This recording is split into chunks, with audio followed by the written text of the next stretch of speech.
말씀으로 돌아와서 오늘 갈라디아서 5장의 말씀으로 육체의 소욕, 성령의 지배라는 제목으로 말씀 나누기를 원합니다. 오늘 말씀은 말씀 제목과 같이 우리가 신앙의 이 생활에 있어서 이 중요한 이 육체의 문제, 그리고 또 영의 사람으로서 이 성령의 문제, 이 두 가지 양극단의 측면에서 우리가 어떤 이해를 갖고 신앙생활을 해야 할지를 오늘 말씀을 통해서 좀 살펴보려 합니다. 이 16절 말씀에 보면 육체와 성령에 대한 이야기를 하는데 우리가 성경적인 육체와 성령에 대한 이해를 잘 갖고 있어야 합니다. 그러니까 우리가 그냥 이미지적으로 혹은 단어적으로 여태까지 그냥 생각했던 감흥으로 이렇게 이해하면 좀 다른 해석이 될 수 있습니다. 그래서 정확한 육체의 성경적 이해와 성령의 이해를 갖기를 원합니다. 한번 16절 첫 절을 한번 읽어볼까요? 시작. 가 이르노니 너희는 성령을 따라 행하라. 그리하면 육체의 욕심을 이루지 아니하리라. 육체와 성령에 대한 이야기를 시작합니다. 우리가 먼저 정립해야 될 개념은 먼저 육체입니다. 육신이죠. 육체의 진짜 의미가 무엇일까요? 많은 이들이 이제 육체의 욕심하면 이제 신체적인 어떤 욕구를 먼저 떠올리기 마련입니다. 성적인 타락이나 몸의 정욕의 어떤 이미지를 생각하게 되죠. 인간의 3대 욕구가 있죠. 식욕, 그다음 뭐죠? 성욕, 그다음에 수면욕. 그렇죠? 그래서 이 인간의 육체적인 욕구만을 이야기하는 것일까? 성경적 육체는 조금 다른 차원의 이야기를 합니다. 단순히 신체적인 본능만을 이야기하는 것이 아니라 창세기 2장에 보면 하나님께서 흙으로 사람을 만드시죠. 그리고 코에 하나님의 생기를 불어 넣습니다. 인간은 그의 본디 흙이었는데 하나님의 영을 통하여서 산 영이 되었습니다. 그래서 누구나 인간은 하나님의 영, 생기로 살아가도록 설계된 존재다라는 거예요. 그래서 하나님의 생기를 잃으면 사람은 오늘 말씀에 나오는 육체가 됩니다. 그러니까 우리는 설계된 재료 자체가 하나님의 생기 영과 육체 두 가지가 혼합되어서 만들어진 거예요. 그런데 하나님의 생기가 빠져버리면 육체만 남는 것이죠. 그래서 성경적 육체 이해가 하나님의 생기가 떠난 상태를 육적이다라고 말하는 것이죠. 인간이 범죄해서 6장 3절에 창세기 6장 3절에 이렇게 선언합니다. 범죄 후죠. 같이요. 시작. 께서 이르시되 나의 영이 영원히 사람과 함께하지 아니하리니 이는 그들이 육신이 됨이라.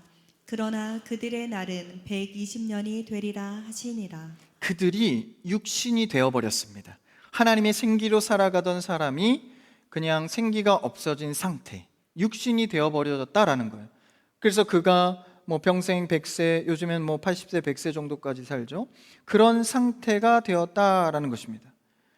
그래서 나의 영이 하나님의 이 영이 떠난 상태, 나의 영혼에서 그 결과 육신이 되었는데 그 모습 자체를 지금 오늘 표현의 육신의 상태라고 말하는 것이죠. 그러니까 하나님이 떠난 생각, 하나님이 떠난 상황, 하나님이 떠난 관계, 하나님이 떠난 일자리, 하나님이 떠난 물질, 모든 영역에서 하나님이 떠난 상태를 육체적이다라고 표현을 합니다. 그렇다면 나는 어떤 영역에서 하나님이 떠나 계신 상태입니까? 가정에서 혹은 직장에서. 교회에서는 뭔가 하나님의 생기가 살아나는데 가정에서나 직장에서는 좀 하나님의 영이 자꾸 사그라드는 것 같은. 그렇지만 우리 성도들은 모든 전 영역에서 하나님의 생기가 있는 삶이 되기를 축원합니다. 그래서 하나님의 영이 항상 내 가까이 있어야 해요. 오늘 말씀에 건서 성령이라고 말하고 있죠.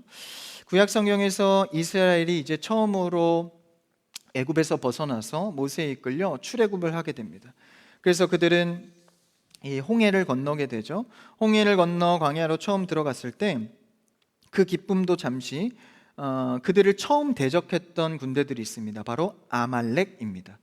이 아말렉은 구약 성경에서 표현할 때 첫 발을 광야에 디딜 때 죄인 아말렉이 그들을 대적했다라고 말합니다. 그러니까 하나님의 사람을 혹은 하나님을 대적하는 자들에 대해서 죄인이라는 수식을 하고 있는 것이죠.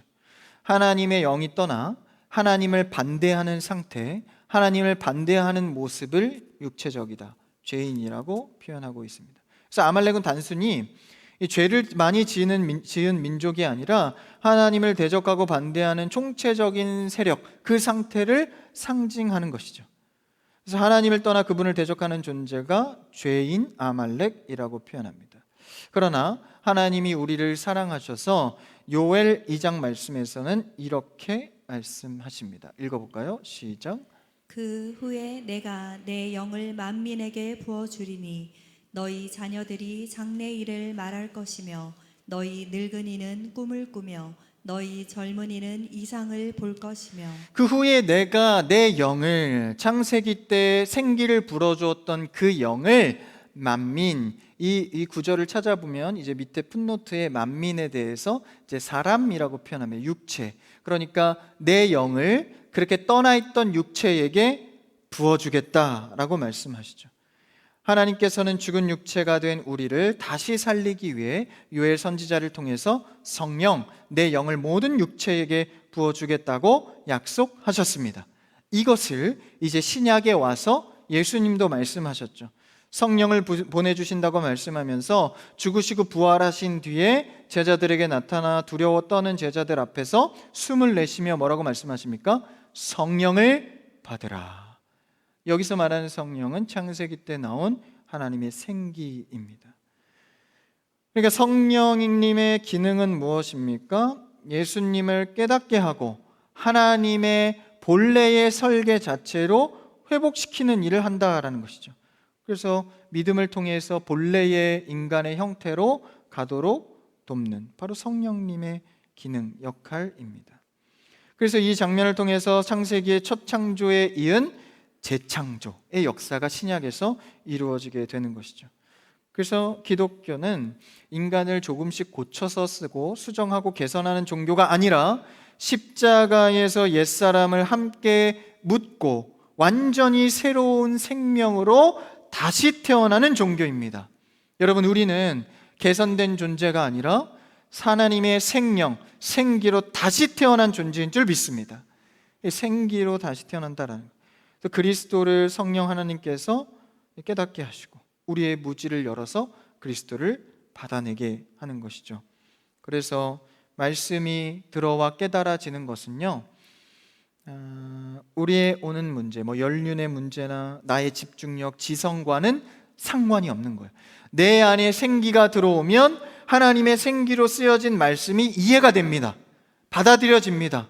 그리고 깨닫게 됩니다. 성령님이 우리에게 생기를 주셔서 지혜를 열어주시면 들리게 된다라는 것이죠. 그러니까 죽은 육체 가운데 먼저 하나님의 생기로 회복되어 내가 하나님의 말씀을 듣고 회복된 삶을 살아가게 되는 것이죠. 그리고 그것이 하나님의 영에 지배받은 자, 육체의 소욕을 떠나는 자가 되는 것입니다. 그래서 공부를 잘하고 똑똑하면 은혜를 많이 받고 깨닫습니까? 아니죠. 우리의 잡념과 무지를 깨시고 성령 하나님께서 깨닫게 하시고 들리게 하신다라는 것입니다. 오늘 이 밤 성령의 지배를 받아 성령의 깨닫게 하심이 있기를 주의 이름으로 축원합니다. 인간은 하나님의 생기, 영이 있어야 진짜 원래 만든 설계대로 살아갈 수 있습니다. 가장 가치로운 상태. 그러니까 하나님의 영을 떠나서는 제대로 된 인간 삶을 살아갈 수 없는 것이죠. 여러분, 우리는 그리스도를 믿는 자로서 이미 성령을 받은 자인 줄 믿습니다. 그렇다면 우리가 이제 성령으로 살 것인가, 아니면 육신적으로 살 것인가? 성도의 실력은 성령에 얼마나 기대어 사는가에 달려 있습니다. 성령 받기 전에 어땠어요? 믿기 전에 어땠습니까? 우리가 그저 육체가 원하는 대로, 마음이 시키는 대로 살았습니다. 그러나 우리 성령 하나님께서 내 안에 들어오셔서 믿음을 주시면 새 주인이 내 안에 들어온 거예요. 옛 주인은 뭐죠? 육체의 소욕, 육체의 욕심대로 먹고 싶으면 먹고, 자고 싶으면 자고, 하고 싶은 일 있으면 하고, 그래서 내가 원하는 욕심대로 이루려 하고 가지려 하는 겁니다. 그런데 성령의 새 주인이 들어오는 순간 완전히 달라지는 거예요. 육체의 본성과 성령의 통치가 싸우게 되는 것이죠. 여러분, 육체의 소욕과 성령은요 절대로 공존할 수가 없습니다. 타협할 수 없어요. 그래서 계속 싸우죠. 그 싸우는 속에서 우리가 많은 이 시련을 겪게 됩니다. 갈등도 하죠. 오직 성령이 너희에게 임하시면 너희가 권능을 받고 예루살렘과 온 유대와 사마리아와 땅끝까지 예수님의 증인이 된다라는 거예요. 그러니까 성령이 임했을 때는요, 내 뜻대로 살아가는 것을 내려놓고 예수님을 증거하는 삶, 예수님을 위한 삶으로 변해가는 거예요. 성령님 특성 자체가요, 예수님을 드러내고 예수님을 증거하는 일을 하는 거예요. 그러니까 성령 하나님은 기본적으로 겸손함이죠. 성령 하나님의 이 뜻을 드러내는 것이 아니라 예수님을 증거하는 일을 합니다. 예수님을 드러내고 자랑케 하죠. 그러니까 성령의 그런 특징 가운데 성령님이 내 안에 들어오면 나도 겸손해지는 거예요. 자신을 감추고 그리스도를 위해서 드러내며 살아가는 것이죠. 성령의 특징은 겸손하게 하는 것입니다. 성령 하나님 특징 자체가 예수 그리스도를 드러내기 때문이죠. 근데 뭔가 성령님이 임하면 뭔가 강하게 밀어붙이는 이미지를 생각해요. 소리도 갑자기 크게 내고 뭔가 성령이 임하면 능력도 막 큰 능력들이 막 생기고, 그런데 그건 부차적인 거고 사실 성령이 임하면 진짜 능력은 겸손해진다라는 것입니다. 내가 생각하던 육체의 욕심들, 육체의 소욕들이 잦아들기 시작하는 거예요. 내 마음대로 살지 않는 거예요. 성령 하나님께서 그 겸손한 성품으로 내 안에 들어오시면 겸손해진다라는 것이죠. 사도행전 1장 16절을 한번 읽어볼까요? 같이요, 시작. 형제들아, 성령이 다윗의 입을 통하여 예수 잡는 자들의 길잡이가 된 유다를 가르켜 미리 말씀하신 성경이 응하였으니 마땅하도다. 성령이 다윗의 입을 통하여서 어떤 일을 해요? 성경을 응하게 하는 일만 합니다. 그러니까 성령님이 주체적으로 인격이 있으신 분이지만 맘대로 하는 게 아니라 성경에 응하게 하는 일만 하는 거예요. 그러니까 얼마나 겸손한 성품입니까? 그리스도를 드러내며 그 성령님이 내 안에 들어올 때 그 겸손으로 내가 변화받기 시작한다라는 것이죠. 그래서 우리는 성령을 가진 자로서 날마다 이 성령 하나님의 겸손케 하심을 묵상해 봐야 합니다. 강남 스타일이 아니라 성령 스타일. 성령 스타일은 겸손해지는 거예요. 야, 참 겸손하신 분을 보면 성령 스타일이다, 이 고백하는 거죠. 그래서 저도 참 이 겸손해야 할 상황들이 많은데, 저도 이렇게 사역하고 또 어린 시절부터 이렇게 목회자 가정에 있다 보면 우리 여기 목회자 가정에 계신 분들도 꽤 계신 걸로 아는데 여러 가지 겸손을 연습할 기회들이 많아요. 오늘 담임 목사님께서 1, 2부 때 제 얘기를 하셔서 뭐 익숙하게 이렇게 하시곤 하는데, 이제 우리 교회 간판을 좀 바꾸려고 하는데 이제 파리바게트 간판이 너무 좋아서 이제 그것을 저한테 이제 지시하셨거든요. 그래서 이렇게 처리를 해 가는데 목사님이 그게 아니다, 자세히 봐라. 그래서 제가 보고 있습니다, 이렇게 목사님 그런 얘기를 하셨어요. 그래서 이제 계속 이제 실갱이하다 내가 갔다 이렇게 말씀하셨는데 그 정도는 아니었습니다. 그렇게 제가 무슨 담임 목사님한테 보고 있습니다, 그러진 않았고요. 그러진 않았고, 근데 사실 이런 이제 저나 이렇게 우리 가족의 얘기가 설교단에서 이제 재료로 쓰일 때는 참 어릴 때는 싫었어요. 청소년기 이럴 때 지날 때는 이렇게 성도님들도 많은데 막 제 얘기하면서 막 선도님들은 재밌다고 웃으시는데 저만 이렇게 눈 감고 있고, 집에 가면 막 왜 그런 얘기 하시냐고 막 청소년기 그랬거든요. 근데 제가 이제 사역을 하고 보니까 그 재료로 쓰이고 또 은혜 받고 하는 게 굉장히 좋더라고요. 그래서 이 성령이 들어오니까 이게 겸손해져서요. 제가 제게 재료로 쓰시면 이제 굉장히 그런 생각이 들어요. 겸손할 때가 됐구나. 왜 그러냐면 그런 얘기가 들을 때 이제 어릴 때 내가 막 짜증냈던 그 이유를 생각해 봤어요. 왜 이게 저렇게 싫을까? 가만히 생각해 보니까 사람들 앞에 잘 보이고 싶은 마음이었더라고요. 사람들 앞에 내가 좀 잘 보이고 싶은데 그렇지 않은 얘기 하니까 싫었던 거예요. 근데 제가 성령 안에서 사역하고 겸손해져 가고 있다 보니까 이제 그런 재료로 쓰일 때 그런 얘기를 들으면 이 겸손할 타이밍이 왔구나. 그래서 와라 이렇게 하면서 이렇게 재밌게 저도 들어요. 담임 목사님 이 얘기 들으시면 또 많이 사용하실 것 같아서 좀 그런데 바뀌더라고요. 저도 사역하면서 성령 임하니까 바뀌더라고요. 그래서 지금은요, 그런 얘기 들어도요, 이 전라도 말로 암시롱도 안 해요. 정말. 그래서 저도 같이 막 웃어요. 살짝 찝찝한 느낌도 있긴 하지만 참 좋습니다. 그러니까 우리가 하나님 안에서 성령 받고 주 안에 은혜 받으면요, 겸손해집니다. 나를 좀 어렵게 하고 좀 마음이 어려운 일이 있어도 내가 드러나는 삶이 아니라 그리스도를 증거하는, 내 성령의 성품이 그러하니까 성령 스타일로 바뀌어져 가는 것이죠. 요한복음 15장 26절에서는 이렇게 이야기합니다. 한번 읽어볼까요? 요한복음 15장 26절 안 되나요? 네, 안 돼요. 진리의 성령님이 오실 때 그가 나를 증언하실 것이다, 이렇게 이야기합니다. 그러니까 예수님께서 하신 말씀이에요. 그가 나를 증언하실 것이다. 그러니까 성령님은 결코 자신을 드러내거나 파워를 과시하는 것이 아니라 예수 그리스도를 생각나게 하고 성령님을 통해서 그리스도만을 증거한다라는 것이죠. 그래서 성령 충만한 사람의 가장 기본적인 스타일은 자신을 감추게 되고 겸손하게 그리스도만을 드러내는 특징을 갖는 겁니다. 그래서 이번에도 참 에어컨 할 때 잔금을 다 이렇게 헌금해 주셨잖아요. 근데 정말 아무도 모르게 이렇게 하면서 사실 그것이 하나님 영광 받기 위한 그런 귀한 마음이지 않습니까? 뭐 사실 이름이 드러났다 안 드러났다를 떠나서 그 마음이 어떻게 드려지는가.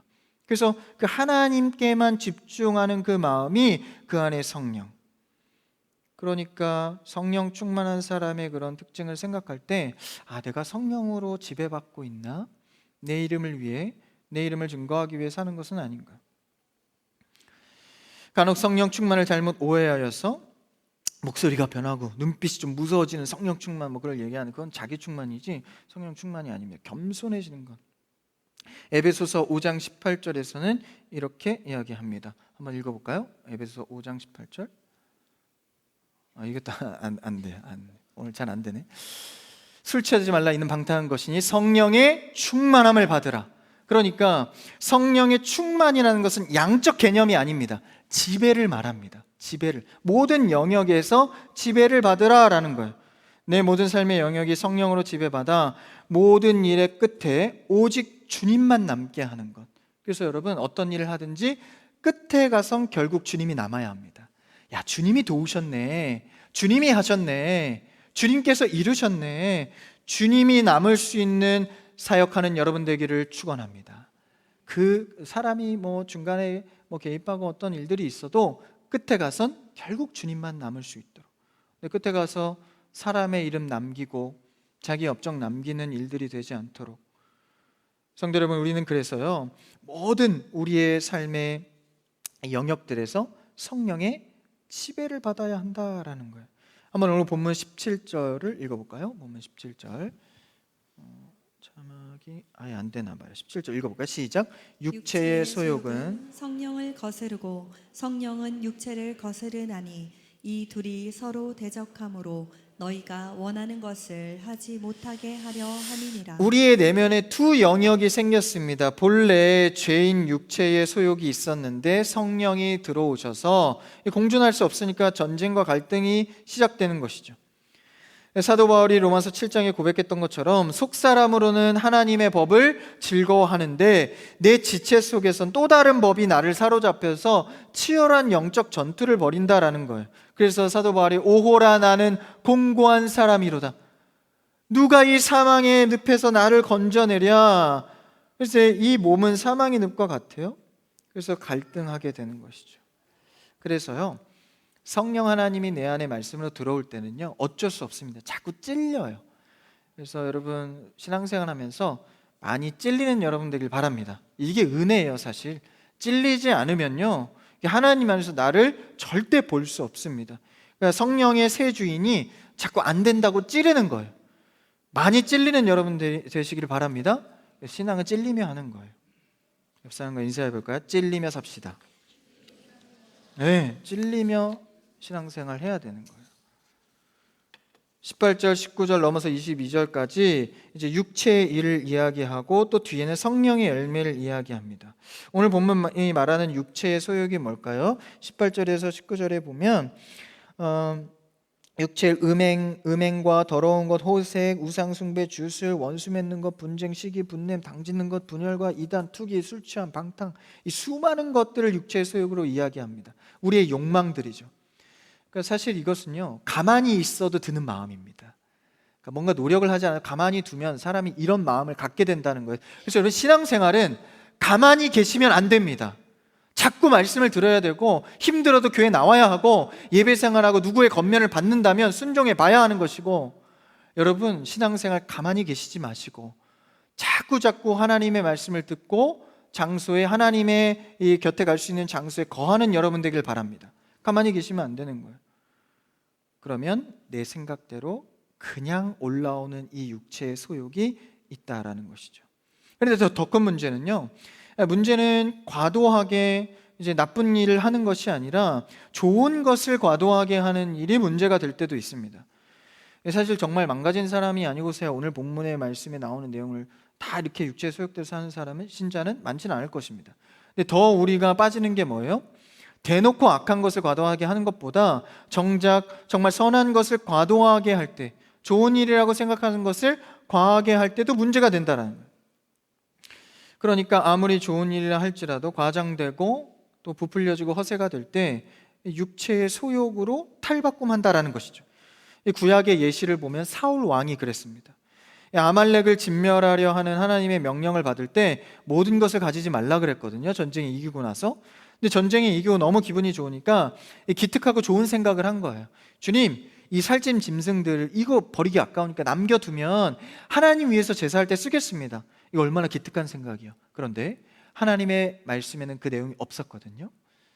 그러니까 여러분, 우리는 은혜 받는다고 해서 가장 조심해야 될 게 내가 스스로 자아내는 기특한 생각들입니다. 과한 것들이죠. 말씀의 원리가 어떠한가 더 조심해야 하고, 하나님은 어디를 향하고 있나 더 들어봐야 합니다. 그래서 신앙생활은, 그리고 또한 사역은 조심스럽게 하는 것입니다. 막 기분 내키는 대로 하다 보면 영혼이 넘어지는 일들이 생기는 것이죠. 얼마나 명분이 좋아요. 하나님 찬양하고 예배하는 데 사용하겠습니다. 그런데 하나님은 원하시지 않으셨죠. 정해진 분량을 넘어섰습니다. 하나님의 말씀에 순종하는 것보다 제사라는 선한 행위에 자기 욕망을 추구한 것뿐이다라는 것이죠. 결국 사울은 이 일로 하나님께 버림을 받습니다. 우리도 신앙이라는 이름, 선교라는 이름, 전도라는 이름, 좋은 이름으로 주의 일이라는 명목으로 하나님의 분량을 초과해서 과도하게 질주할 때가 있습니다. 여러분, 이것은 자칫 성령의 일 같지만 성령의 일을 둔갑한 자신의 질주입니다. 내 열심이 하나님의 분량을 넘어서지 않도록, 주님보다 앞서지 않고 하나님의 말씀을 듣고 조심할 수 있도록, 그것이 혹여나 우상숭배가 될 수 있다라는 거예요. 구약의 광야의 금송아지 사건이 있죠. 금송아지 사건은 하나님을 안 섬기려고 만든 것이 아닙니다. 이것은 우리를 인도한 여호와가 이 금송아지다, 그러니까 하나님을 형상한 거예요. 자기 욕망의 형상으로 이 금송아지로 박제하려다가 이것이 우상이 된 것이죠. 그러니까 십자가마저도요, 그 본질을 잃어버리면 얼마든지 우상이 될 수 있습니다. 그래서 우리는 정말 이 성령의 충만함, 겸손함을 힘입어서 그분이 인도하시는 것이 어디인지를 조심스럽게, 신중하게 따라갈 수 있는 여러분 되기를 간절히 바랍니다. 그래서 성령의 충만함을 입어서 지배를 받아서 모든 영역에서 하나님의 말씀에 순종하는 겸손함을 힘입는 것이죠. 사랑하는 크리스찬 교회 성도 여러분, 기독교는 내 육신의 성품을 뜯어 고치는 종교가 아니라 십자가에서 나의 옛사람을 완전히 묻어버리고 예수님의 생기, 성령으로 다시 태어나는 신앙입니다. 여러분, 우리는 사라지는 대로 사는 것이 아니라 내 열심과 본성을 주 앞에 내려놓고 성령의 제동장치를 통해서 나를 겸손하게 하고, 내 안에 성령님이 멈추라 아니다 하면 멈출 수 있는 기쁨의 찔림을 받으며 순종하는 하루하루의 삶을 사시는 모든 여러분과 가정 되시기를 주님의 이름으로 축원합니다.